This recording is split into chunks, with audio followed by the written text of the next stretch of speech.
এরকম বোঝেন না? তাল মারে, আপনার ডোলে, এটার বাড়ি মারে, এরপরে ঠ্যাঙ্গেরে যে আপনার বাড়ি মারে, লরে সরে। কি খবর? শৈলরে না মজা পাইতে আছে দোস্ত? কি কইল রে? কি কইছে না ভাইয়া? ইমান নিছে, এই মাত্র আপনার ইমান ট্রান্সফার হইয়া চলে গেছে, চলে গেছে। আপনার অ্যাকাউন্টে আর টাকা নাই, খোঁজেন।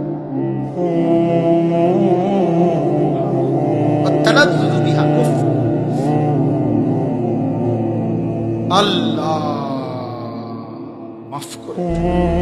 সর্বশেষ কথা হলো, গান বাদ্যের এই অশ্লীলতা থেকে, এই হারাম থেকে বাঁচবো কিভাবে?